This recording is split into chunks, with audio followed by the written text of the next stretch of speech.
guys, it's Kylie here with Kylie's Canine Boot Camp, and today we're going to be talking about some training techniques that are pretty questionable, borderline abusive, just outdated, whatever. I'm just going to do the top 4 that I've seen that are either like crazy whack or just too commonly used that just shouldn't be used anymore. Not going in any specific order. First, this is a very common one that I see. People use the alpha roll on their dog or their puppy. There's so many articles out there. I'm not going to get too deep into details about it. There's just so many articles that if you had just done the research, you would see why it is so bad, why all of the more recent studies have shown that it does more harm than good, and it's really ineffective. My main points is usually your dog is not a wild animal, it's a domesticated animal, and most breeds have been for hundreds of years. Your dog is also not a wolf, it's a dog. Stop treating them like something they're not. They're a dog. And you are not a wolf. You are not in a pack. You're more of a family than anything. You should be working together. You should be creating a very strong bond, a very strong trust, because believe it or not, if you have a good bond and a good trust with your dog and train them properly so that they are obedient, you're going to have no issues. Even for a working dog, the better bond and the better trust you have, the more willing to please that dog's going to be for you. If you have to use the alpha roll with your dog, you're doing something wrong. This was a technique that was commonly used, but every single trainer that is continuously training today that did use these techniques at one point has come forward and said how terrible it is, and they feel like a terrible person for doing it, or something along those lines. They're pretty much apologizing for ever using the technique, and they explain why it is so bad, despite the fact that they also used it. Those are good trainers that stay up to date with modern times and modern studies. If they continue to use it just because it worked back then, worked on some dogs, that's just a bad trainer. Don't go to anyone that's like, oh, you gotta be the alpha. If a trainer says you have to be the alpha of your dog, avoid them at all costs. That's just one that bugs me a lot, because it literally takes one Google search to find all of the articles. A lot of them scientific based, some of them are opinion based. If you want to look for the science ones, just look for the science ones. There's so many articles out there on why it's so just outdated and stupid. So that's like the main one that's like that's like one of the biggest problems I get with dogs, is like that's how they were raised, and then they're neurotic messes or they're aggressive.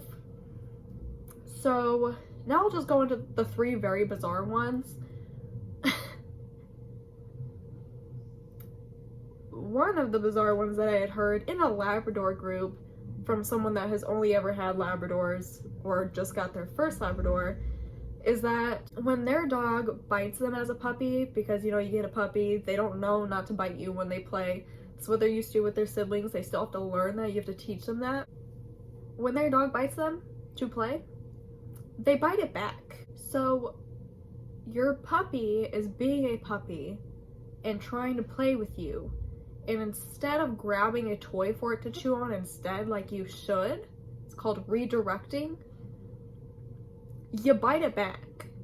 Because their explanation for it was, well, it's worked with the other labs and it's to show the dog how it feels. That is the dumbest thing. 1, puppies already know how that feels. They've been bit by their siblings.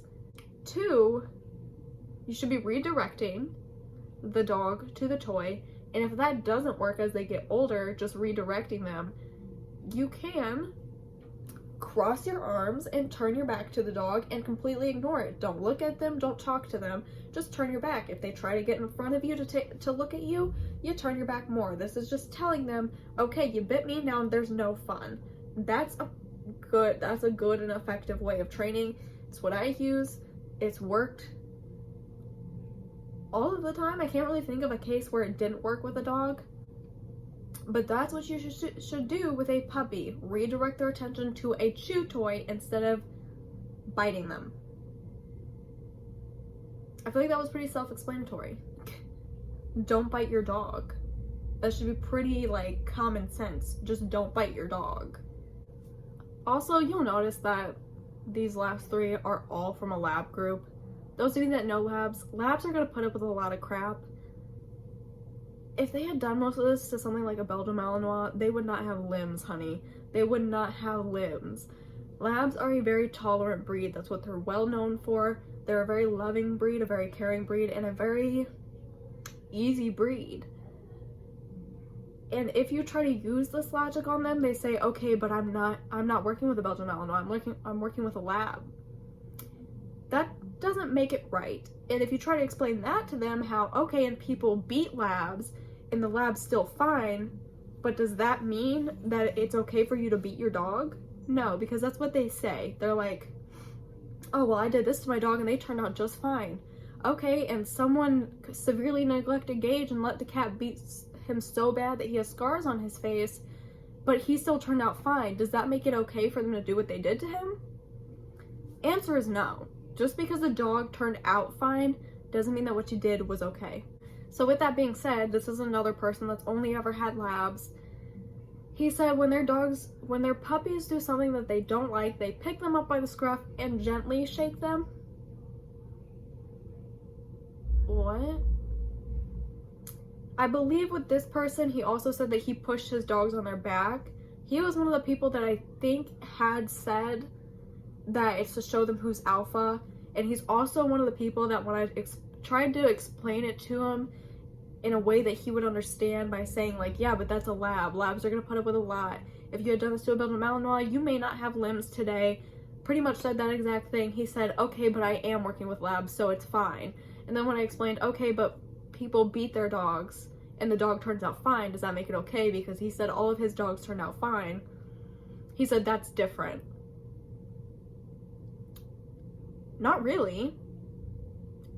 Again, just because the dog turned out fine doesn't mean what you're doing is okay. And again, it would have taken him the tiniest bit of time to do research and find much easier, much more effective, much more safe ways to correct a dog. Picking a puppy up by its scruff and shaking it, even if you think you're being gentle, could still risk very severe damage to the neck because you're not the mother dog. You are not the alpha. If you do it wrong or you do it too hard, it could cause a real terrible injury in that dog's neck. So don't do that. It could cause a real serious injury in the dog's neck or back, or who knows what else, because I'm not a vet, so I don't know what all exactly that would cause issues with, but I'm pretty sure it could cause bad issues in the neck if you're just picking him up by the scruff and doing this. Because you may think it's gentle, but puppies are fragile. It's a puppy. They shouldn't even really be wearing flat collars at this age, because if they pull, they can literally collapse their trachea. That's how fragile they are. You can't be doing that kind of stuff with a puppy. It's a puppy. It's like a baby. You can't shake a baby. Why would you shake a puppy? But that guy ended up blocking me. Someone else had responded to them though, agreeing with me pretty much and sending articles about why because I had told him just to do research because I wasn't going to go through and find all the good articles on it. That's just annoying. So someone else did the work for me and posted the articles about why the whole alpha thing is disgusting. And then we have our favorite one of all. If your dog does something wrong, just smack it.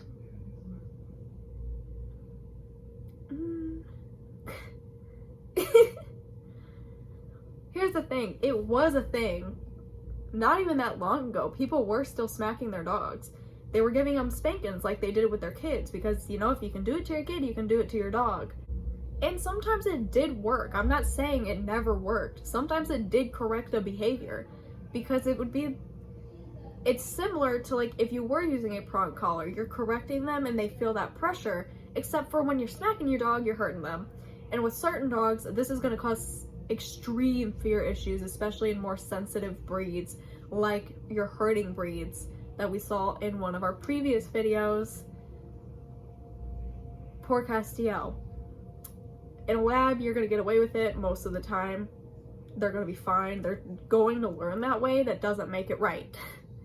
Again, it doesn't make it right. Just because the dog learns that way, just because the dog seems fine, doesn't make it right to hit your dog. But hitting your dog intentionally, especially on the face, as a way to correct them when there are so many other methods that have been proven to not be harmful and to be effective and to keep the dog in a stable state of mind. Why? Again, all it takes is a tiny bit of research. That's all it takes. I guess pretty much the moral of the story really is, dog owners, just because you love a dog or just because you love dogs doesn't mean you should have a dog. Before ever considering getting any animal, you should do extensive research on that animal. Looking at costs. If you can't afford a dog, you shouldn't be getting a dog. They can cost a lot, especially certain breeds. If you want an English Bulldog, they can have a lot of medical issues that cost a lot of money. That's not going to be the breed for you if you can't spend that much money on medical bills. You should be looking into breeders. If you plan to go to a breeder, make sure you're only supporting the responsible ones. You never want to support an irresponsible breeder that's just breeding dogs for money and not health testing or temperament testing the dogs beforehand. That's never okay. You want to make sure you're supporting a very responsible and reputable breeder. 3, looking into the specific breed that you want is very important. Looking at the exercise levels, looking at the temperament, the behavior issues that are common in that breed, looking at the health issues that are common in that breed. Looking into all of that is necessary to be prepared and to see if the dog is even going to be a good fit in your home, because you can love it all you want. That doesn't mean it's meant for you. I love crocodiles. That doesn't mean I should go and get a crocodile. I don't have the space for a crocodile in the first place. I have no clue how you would take care of a crocodile. I could never afford to feed a crocodile. There's just so many things wrong there. And it would be unethical for me to get an animal that I cannot take care of. See the point? And with any animal that's going to require training, whether it be a horse, maybe you want to train your cat, or a dog, you could train plenty of other animals. You can do it, but the ones that usually are most commonly trained would probably be like dogs. So in those cases, make sure you're looking into how to train them. What are the proper techniques? What are techniques that are outdated? What are things that you should never ever listen to? If you're going to go to a trainer, there's plenty of websites online that tell you all of the red flags to look for when looking at a trainer. Same thing for a breeder. If you're looking for a breeder and you're looking for a reputable and responsible one, there's plenty of websites online that'll also tell you the red flags to breeders. You want to look into those things before ever getting a dog. And of course, once you've looked into all of those, I don't think there's much more that you'd really need to look into, but you can look into what are the best things to use for a dog. Dog bowls. You don't want to use plastic ones that have BPA in it, and they also build up bacteria easier. Stainless steel or metal bowl would be a lot better. Don't use elevated bowls. Looking into this kind of stuff is going to be very, very helpful to not only maintain a dog's health as long as possible and prevent issues arising, but to making sure you're giving that dog a proper home and making sure that you are the right fit for a specific breed or dog in general. These are all so important because, as you can tell, these are things that I've actually seen people say they do. I'm not making this up. It was in a Labrador group. If you join the right one, you'll find it. I don't know how many Labrador groups there are. I'm sure there's plenty because it's a very popular breed. But if you join the right one, you'll see people saying this. I promise you, it's a real thing. And by that,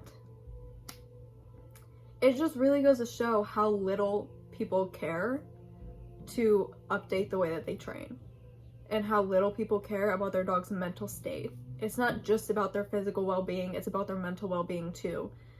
They need that mental stability just like humans do, and a mentally unstable human is never going to be a happy human. And it's the same thing with the dog. Almost every dog that I have worked with had 100% preventable behavioral issues besides animal or dog aggression.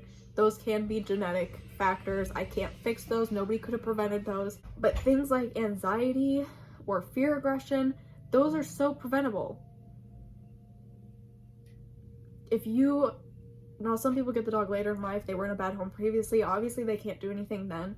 But if you get a dog from a puppy, it's your job to socialize it. It is your job to give them that mental stability, making sure that they are independent, making sure that that separation anxiety doesn't develop, by making sure that they know that being by yourself is not a bad thing. All of these things go into having a dog. It's not just feed it, give it water, and love it.